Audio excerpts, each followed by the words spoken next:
여러분 보신 분도 있고 또 신문이나 이런 뉴스에 들으신 분도 있습니다. 더 글로리라고 하는 드라마가 세계적인 인기를 끌었습니다. 이 드라마는 고등학교 시절 엄청난 학교 폭력에 시달렸던 한 여성이 성인이 된 후에 자기를 괴롭힌 가해자들에게 무려 18년을 치밀하게 준비해서 철저히 복수하는 것을 그리는 내용입니다. 그래서 그 복수 계획 통해서 가해자들이 서로 물고 뜯게 만들어서 파멸로 가는 것을 다 같이 지켜보게 만드는 이야기입니다.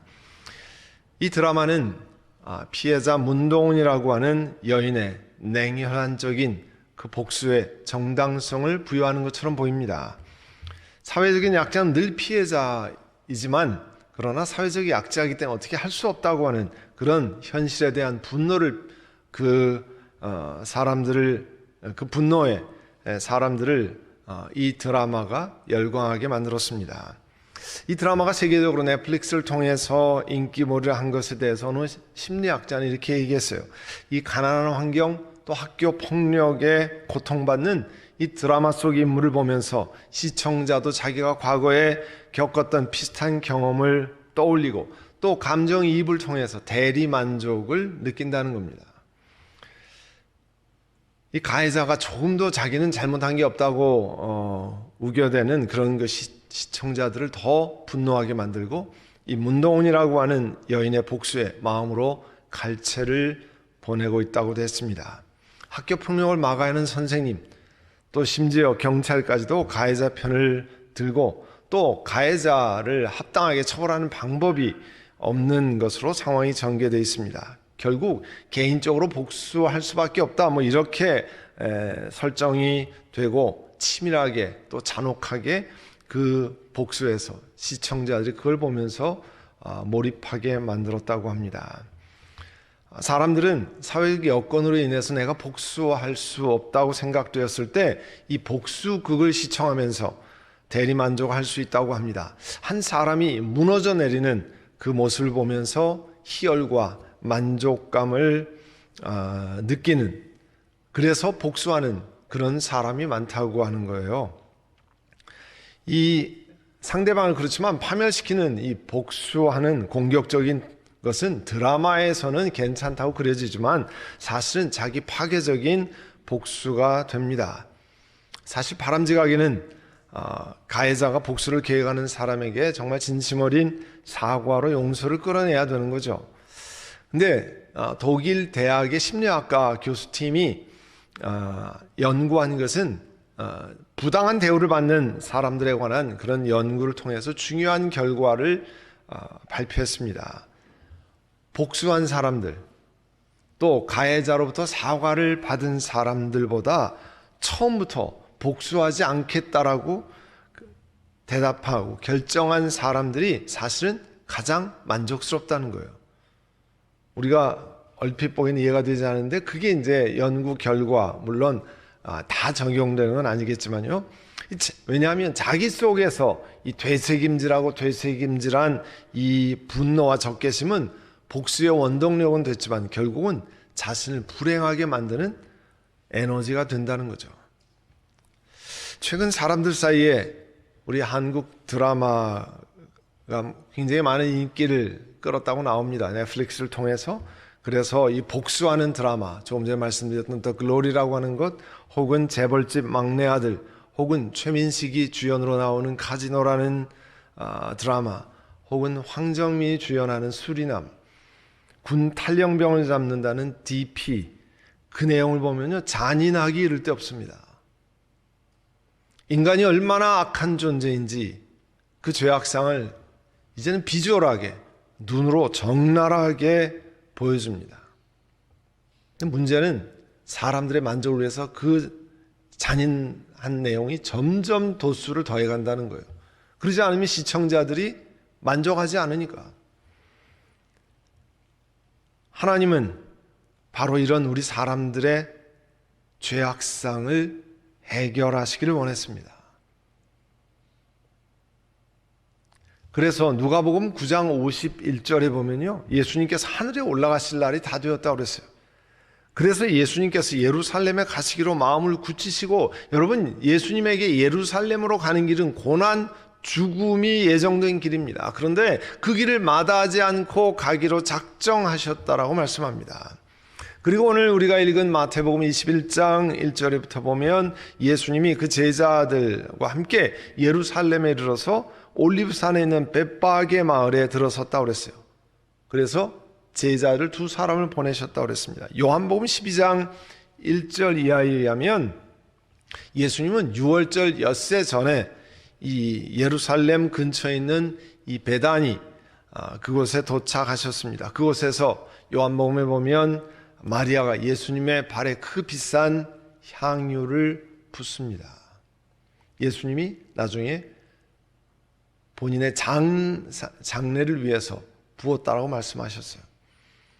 안식일을 그곳에서 보내시고 예수님은 우리로 지금으로 말하면 주일에 이 벳바게라는 마을에 들어서신 것으로 보입니다. 본문에 보면 올리브산, 옛날 성경은 감람산이라고 이렇게 나오잖아요. 이 올리브산은 예루살렘 동쪽에 위치한 해발 한 300m, 800m, 그러니까 2,400피트 정도 되는 높이의 산입니다. 올리브 나무가 많아서 올리브산이라 그렇게 이름이 붙여졌죠. 그 올리브산 기슭에 벳바게라고 하는 그런 마을이 있었는데요. 그곳에서 제자 두 사람을 보내시면서 말씀했습니다. 맞은편 마을로 너희들이 가라. 가서 보면 나귀 한 마리가 매어 있는데 그 곁에 나귀 새끼가 있을 것이다. 풀어서 나에게 끌고 오너라 말씀했어요. 근데 오늘 본문이 같은 내용이 마가복음에도 나와 있고 누가복음에도 나와 있거든요. 근데 마가복음과 누가복음에 보면 아직 아무도 탄 적이 없는 새끼 나귀 한 마리가 매여 있을 것이다 그랬고, 본문은 나귀와 그 나귀 새끼를 끌고 오너라 그랬어요. 마가 누가복음에서는 예수께서 나귀 새끼를 타신, 새끼 위에 올라가신, 타고 입성하신 것을 강조하기 위해서 나귀 새끼만 있었던 것으로 묘사했습니다. 반면에 이 마태복음에는 그 현장에 있던 나귀 그리고 나귀 새끼를 다 기록한 것으로 보입니다. 근데 이제 이 나귀를 풀러 갔을 때 누가 너에게 말을 하거든 주님께서 쓰려고 왔습니다 이렇게 말하여라. 그리하면 곧 내어줄 것이다 그랬어요. 마태복음엔 더 이상의 이야기가 나와 있지 않지만 마가복음, 누가복음에는 다른 사람들이 그 나귀를 풀어가는 것을 지켜보면서 이렇게 얘기했다는 거예요. 몇 사람이 아니 새끼 나귀를 풀다니 무슨 짓 하는 거예요. 당연히 거기 주변에 있는 사람들은 그렇게 얘기할 수 있겠죠. 그때 제자들이 주님께서 가르쳐 주신 대로 주님께서 쓰시려고 합니다 그렇게 말했습니다. 그러자 그들은 가만히 있었다, 내어주었다 그렇게 말씀합니다. 오늘 본문 4절에 보면요, 이와 같은 일들은 예언자를 시켜서 하신 말씀을 이루려는 것이라 말했습니다. 시온의 딸에게 5절에 보시면 말하여라. 보아라, 내 임금이 내게로 오신다. 그는 온유하시어 나귀를 타셨으니 어린 나귀 곧 멍에 매는 짐승의 새끼로다. 이 시온의 딸이라고 하는 것은 예루살렘의 주민들을 말하는 겁니다. 종교 지도자들이 배척했던 예수님께서 이스라엘 백성들의 임금으로 왕으로 오신다고 하는 것을 이 스가랴서 말씀은 선포하고 있습니다. 이 스가랴서 9장 9절의 말씀을 인용한 내용이 오늘 본문 5절인데요. 이 말씀은 언제 기록된 거냐면 본래 스가랴서 9장 9절은 예수님 오시기 전에 약 480년에서 470년 전쯤에 사람들에게 전달된 것으로 보입니다. 그러니까 그 오래전에 거의 500년 가까이 그 전에 예수님께서 이스라엘 백성들의 메시아가 되기 위해서 이 땅에 오신다고 하는 것을 이미 예언하셨다고 하는 것을 전하고 있습니다. 이 예언의 말씀에 의하면 그 예언의 말씀에도 그렇고 오늘 본문의 말씀에 보면 메시아는 겸손하시고 온유하시다고 그랬어요. 그리고 나귀의 새끼를 타고 오신다고 했습니다. 벌써 그것부터요, 이스라엘 백성들이 하는 기대와는 다른 모습을 보입니다. 그렇게 나귀를 끌고 와서 6절에 보면 제자들이 예수님께서 지시하신 대로 어미 나귀와 새끼 나귀를 끌어다가 그 위에 겉옷을 얹고 예수님이 그 위에 올라타셨다고 그랬습니다. 이 옷을 벗어서 까는 행동, 열왕기하 9장에 보면 그 우상숭배 챔피언 가정 누굽니까? 이스라엘의 북왕 이스라엘의 아합 가정이잖아요. 그 아합 가정을 아합을 하나님이 이제 처단할 계획을 하시는데 그 처단할 계획을 예후라고 하는 장군을 통해서 그 일을 이루십니다. 그래서 하나님께서 이제 예후라는 장군을 기름 부어서 왕으로 세우고 그 예후 장군이 이 아합 왕을 죽이는 사명을 감당하는데요. 다른 장군들이 하나님께서 예후를 이스라엘 왕으로 세우신다는 소식을 듣고 열왕기하 9장 13절에 보면 각각 자기의 옷을 벗어서 예후의 발 아래 깔고 나팔을 불고 예후께서 임금님이 되셨다고 했었다고 했습니다. 그 옛날 고대 중근동 지방의 옷을 바닥에 까는 일은 왕의 즉위식을 상징하든지 왕같이 높은 사람을 경배하는 모습을 나타납니다. 이렇게 나귀 새끼의 등에다가 자기들이 입던 옷을 얻는다는 것은 이제 왕을 우리가 영접한다든지 아니면 왕으로 즉위하는 그런 것을 의미할 때 그런 예절에 속하는 행동입니다. 그래서 이것이 상징적으로 예수님이 그 작은 나귀 새끼를 타고 예루살렘 성으로 들어가시지만 왕으로 입성하신다고 하는 상징적으로 보여주는 얘기예요. 이 구약의 예언의 말씀이 성취되는 것을 통해서 이 사람에게 오신 메시아 예수님은 도대체 어떤 분인지 이런 것을 보여줍니다. 사람들이 기대하는 그런 굉장한 정복자의 모습이 아니었습니다. 여러분, 파리의 샹젤리제 그 거리에 개선문이 있습니다. 사진 찍을 때는 모르지만 개선문 밑에 가서 보면 어마어마하게 큽니다. 거기에 전쟁에 승리한 장군들이 보무도당당하게 지나가는 그 보기만 해도 야, 굉장하다. 정복자의 위엄을 알 수 있습니다. 예루살렘에 가셔서요, 예수님이 들어갔다고 하는 문 가보면 그냥 그렇습니다. 그냥 애게 그냥 굉장하고 개선문 밑에 가면요, 와, 굉장하다. 이런 게 감탄이 나오는데요. 거기는 안 그렇습니다. 거기다가 쬐끄만 나귀 새끼를 타고 우리가 말하는 폼이 납니까? 네? 전혀 안 그렇습니다. 그 그림만 그려도 벌써 우리 이스라엘 백성들이 생각하는 굉장한 모습, 정복자의 모습 하나도 보이지 않습니다. 또 예수님은 마가복음 10장 45절에 보면 인자는 섬김을 받으러 온 것이 아니라 섬기려 왔고 많은 사람을 구원하기 위해 치를 몸값으로 자기 목숨을 내주러 왔다. 인자는 정복하기 위해서 왔고 인자는 엄청난 통치하기 위해서 왔고 그게 아니고 인자는 섬기러 왔다고 그랬잖아요. 그 말 자체가 사람들이 기대하는 것과 완전히 다릅니다. 나귀 새끼를 타고 예루살렘의 한 성문을 들어갈 때 큰 무리가 자기들의 겉옷을 길에다가 폈고 다른 사람들은 나뭇가지를 꺾어다가 길에 깔았습니다. 여기서 말하는 나뭇가지는 여러분 잘 아는 팜트리, 종려 나뭇가지를 말합니다. 요한복음 12장 13절에 보면요, 종려 나뭇가지를 꺾어들고 그분을 맞으러 나갔다 그렇게 했습니다. 그래서 외쳤다 그래요. 당시 그 종려 나뭇가지는 승리의 상징으로 생각되어서 왕이 지나가는 길에다가 펴놓거나 그 가지를 들고 흔들었다고 그래요. 아무에게나 흔드는 게 아니라 그 왕이 지나가는 그곳에 흔들었다라고 알려져 있습니다. 그러니까 자기들의 겉옷을 길에다 펴고 종려가지를 길에다 깔았다고 하는 것은 사람들이 예수님을 왕으로 환호했다고 하는 것을 의미합니다. 그리고 9절에 보면 앞에 서서 가는 무리, 뒤따라가는 무리가 외쳤습니다. 호산나 다윗의 자손께 복되도다. 주님의 이름으로 오시는 분 더없이 높은 곳에서 호산나. 여러분, 다윗의 자손이라고 하는 것은 유대인들에게서는 메시아의 대명사입니다. 메시아는 다윗의 자손으로 올 겁니다 하는 그런 것을 늘 기대하고 있는데, 호산나 다윗의 자손께 메시아를 외치는 거죠.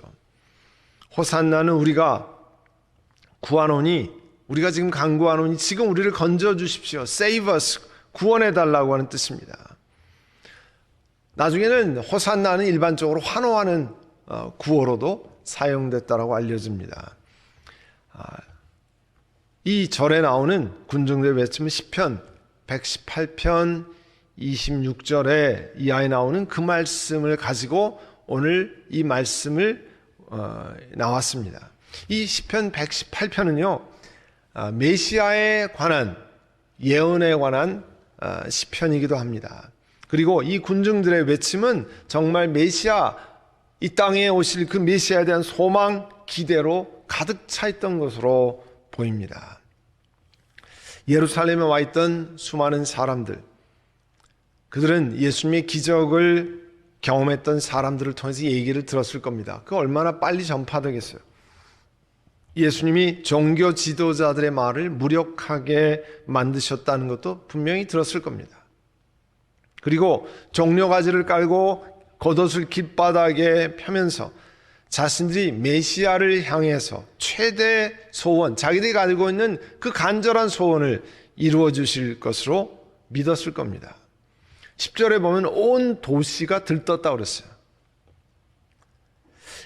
이 구절은 예수님께서 예루살렘 성에 입성하면서 큰 파문이 일어났는 것을 전합니다. 당시 6월절 행사 기간에는 각국에서 온 유대인들은 인산인해를 이루었다고 그래요. 어떤 기록에 보면 200만 명이 넘었다고 그러는데 예루살렘에 그렇게 많이 있었는지 모르겠지만 엄청나게 많은 사람들이 모여왔다는 게 사실입니다. 이런 상황 속에서 예수님이 예루살렘에 들어오셨다고 하는 것은 여러 부류의 사람들에게 영향을 미친 것으로 보입니다. 제일 먼저 이스라엘 백성들은 드디어 메시아가 오셨다는 기대로 사람들이 다 부풀어 있었을 겁니다. 그리고 그 지긋지긋한 로마 제국의 압제에서 해방시켜 주실 그 메시아로 기대했을 겁니다. 로마 당국에서는 늘 6월절 기간은 이스라엘의 민족 해방 운동이 최고조에 다다르는 시기였다고 합니다. 그러니까 이 왕으로 대접받는 예수라고 하는 사람의 입성은 당연히 로마 통치군의 입장에서는 긴장되는 사건이었을 겁니다. 또 종교 지도자들에게서는 자기들이 늘 권력을 장악해 했는데 지금 예수라는 인물이 등장해가지고 백성들의 마음이 그 예수님께 쏠리는 것을 보고 긴장할 수밖에 없는 그런 상황이었을 겁니다. 온 도시에 몰린 사람들이 오늘 본문에 보면 예수님의 입성에 온통 들떠서 이렇게 묻습니다. 이 사람이 누구냐? 이 사람이 누구냐 물었다는 거예요. 지난주 설교에 소개해드렸던 미국 개신교 목사들이 조사한 자료 이야기를 말씀드렸습니다. 미국 목회자의 반수 이상이, 개신교 목사의 반수 이상이 자신이 섬기는 교회 교인들에게 중대한 영향을 미치는 현대 우상, 모던데이 아이돌은 제일 높은 순위로 하면 편안함, comfort, 두 번째 security, 세 번째 돈, 이런 조사를 발표했다고 그랬잖아요. 그리고 당연히 그날도 설명을 드렸습니다만 편안함, 안전 이런 거 다 돈과 연관이 되는 거잖아요. 그러니까 돈이나 재산 이런 것이 현대를 살아가는 개신교인들에게는 현대판 우상이 될 수밖에 없는 그런 것을 전했습니다. 2년 전에 한국인들을 대상으로 한 물질 소유에 대한 인식 조사를 한 자료가 있습니다. 물질적으로 풍요해지는 것이 내 인생의 가장 중요한 목표 중에 하나다. 그런 질문에 관해서 한국의 20대는 71%가 그렇다라고 대답했어요. 그리고 30대는 더 높아서 74%가 그렇고, 이제 나이가 들어가면서 40대는 60%가 그렇게 생각한다는 것입니다. 그러니까 20대, 30대, 40대만 보아도 한국인에는 돈, 재물이 가장 중요한 삶의 목표가 되어왔고 지금도 계속 그렇게 간다는 거예요. 그래서 한국 사람들에게 삶 속에 만족이 없는, 행복이 없는 거죠. 늘 돈이라는 게 부족하고 상대적으로 비교하면 늘 나는 적다고 생각하기 때문에. 많은 우리 한인 그리스도인들, 미주에서 생활하는 한인 그리스도인들에게 예수님, 이분이 누구냐, 이 사람이 누구냐 하는 것을 여러분 마음속으로 한번 대답해 보라고 하면 여러분은 어떻게 대답하시겠습니까? 예수님이, 이분이 나에겐 누구냐? 나를 잘 살게 만들어주는 분, 내 자녀를 성공시킬 때 도와주시는 분, 나를 성공시키고 행복하게 만들어주는 분, 내가 필요한 것을 공급해 주시는 분이라 그렇게 많이 생각되지 않습니까? 그래서 우리 그리스도인들의 소망도 잘 사는 것, 부유하게 되는 것, 성공을 향한 기대, 내 자녀가 잘 되는 그 기대로 가득 차 있지는 않으신지요? 그래서 이런 것들을 하나님이 나에게 해주실 것이라고 기대하고 바라고 신앙생활을 했는데, 이런 뜻이 이루어지지 않으면 서운하고 내가 무엇 때문에 신앙생활하는가, 그런 회의가 드신 적은 없습니까? 이스라엘 백성들이 예루살렘에 입성하신 예수님을 향해서 자신들을 로마의 압제에서 당장 건져내실 그런 분으로 기대했다가 사실은 그 기대가 다 무너집니다. 로마 군병에게 채찍을 맞아도 저항하지 않으셨습니다. 십자가에 달리는 중형을 언도받아도 그 길을 그대로 받고 묵묵히 걸어가셨습니다. 사람들이 생각했던 기대, 소망, 완전히 동떨어진 길을 예수님이 갔습니다. 예수님은 하나님의 소망을 이루기 위해서 이 땅에 오셨습니다. 마태복음 1장 21절에 보면 마리아가 아들을 낳을 것이니 너는 그 이름을 예수라고 하여라. 그가 자기 백성을 그들의 죄에서 구원하실 것이다. 사람의 잔혹상, 사람의 죄악으로 뭉쳐있는 그런 것에서 영원한 사망의 길로 가는 것을 건져내시기 위해서 예수님이 이 땅에 오셨습니다. 그리고 예수님으로 인해서 구원받은 사람들이 그리스도를 닮아가면서 하나님의 뜻을 이 땅에 이루어가는 것, 그리고 그리스도의 향기로 살아가는 것이 하나님이 우리를 향한 사실은 소망입니다. 그래서 이 땅에 그리스도의 향기로 살아가면서 다른 사람들을, 때가 어떤지 못 어떤지 다른 사람들을 주 앞에 인도해서 영원한 백성으로 사는 길. 지난 우리 금요일 전에 크리스틴 목사님 안수식 때 설교하는 안드레아 여자 목사님이 이렇게 말했습니다. 우리 교단에 속한 ECO의 목표는 옛날 그 초창기에 ECO를 인도했던 존 크로스비라고 하는 목사님이 이야기를 하면서 ECO의 목적은 지옥의 인구를 좀 감소시키는 겁니다. 여러분 무슨 말인지 알아들으십니까? 지옥으로 갈 사람을 적게 가게 만들어서 하늘나라로 옮겨서 지옥의 인구를 좀 감소시키는 것이 ECO의 사명입니다. 이렇게 얘기했어요. 하나님의 소망은 내가 잘 사는 것, 내 자녀가 엄청 성공하는 것, 그것이 아닙니다. 그건 부수적으로 올 수도 있고 옳지 않을 수도 있습니다. 그러나 하나님의 소망은 영원한 사망 가운데 있는 사람을 건져서 영원한 생명으로 옮기시는 것이 하나님의 소망입니다.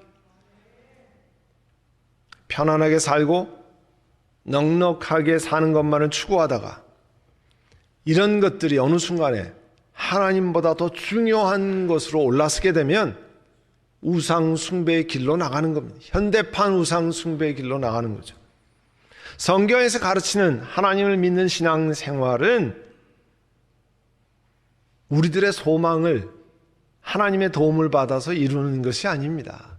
많은 사람들이 신앙생활을 내가 바라는 것을 하나님 앞에 기도해서 쟁취해내는 것으로 내가 바라는 것을 하나님이 이루어 주시는 것이 신앙생활이라고 생각하는 분들이 많이 있습니다. 우리 한국이 종교적인 백성이라고 그러잖아요. Religious people이라고 그러잖아요. 왜냐하면 옛날서부터 이 샤머니즘 영향을 받아서, 샤머니즘 뭡니까? 내가 원하는 것을 그 종교적으로 얻어내는 거거든요. 그래서 내가 원하는 것 얻기 위해서 선앙당에 가서 기도하고 물 떠놓고 하고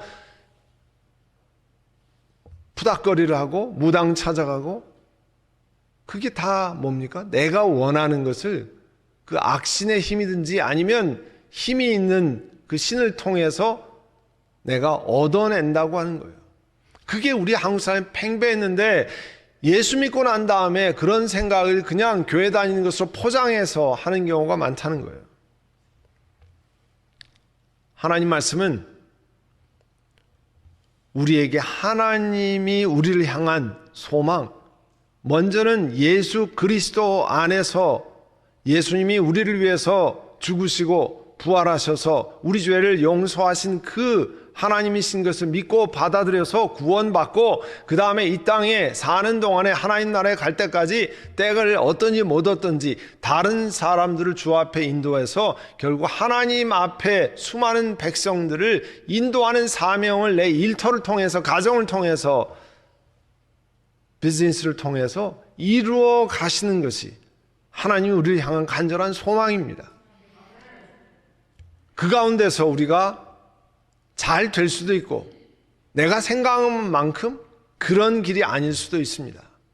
그러나 하나님의 우리를 향한 소망은 과거나 현재나 미래나 똑같습니다. 우리를 건져내셔서 사망에서 건져내서 영원한 생명으로 가게 하시는 그 하나님의 소망을 묵상하고 이번 고난주간 기간 동안에 내 소망을 내려놓고 내 원하는 것이 하나님의 뜻에 합당한 것을 살피고 하나님의 소망을 내 마음 가운데 채우고 주님 앞에 나아가는 우리 모두가 되시기를 간절히 바랍니다. 이 시간 들은 말씀을 기억하고 우리 함께 기도하려고 합니다. 기도하실 때 하나님, 내 소망이 이런 것이 있는데 이것이 정말 하나님이 기뻐하신 소망인지 아니면 내가 원하는 것을 하나님이 그냥 이루어 주시기를 바라는 것인지 돌아보고 하나님의 소망으로 우리 마음을 바꾸고 새롭게 하는 저희들 되게 하옵소서. 이 시간에 우리 함께 기도하겠습니다. 사랑하는 주님, 이제 종려주의를 시작하고 고난주간을 시작하면서 우리 예수님이 우리를 건지시기 위해서 고난의 길, 죽음의 길로 들어가신 그 사랑을 기억하고 이제 우리를 영원한 사망에서 건지신 하나님의 뜻을 우리 마음에 새기며 이 땅에 하나님이 우리를 향한 소망이 무엇인지, 하나님 무엇 때문에 우리를 하나님의 백성 삼으셨는지 돌아보고 하나님의 음성을 발견하고 우리의 나머지 인생 가운데 하나님의 소망을 따라 하나님의 말씀을 따라 이 길을 가게 하옵소서. 예수님의 이름으로 기도드립니다. 아멘.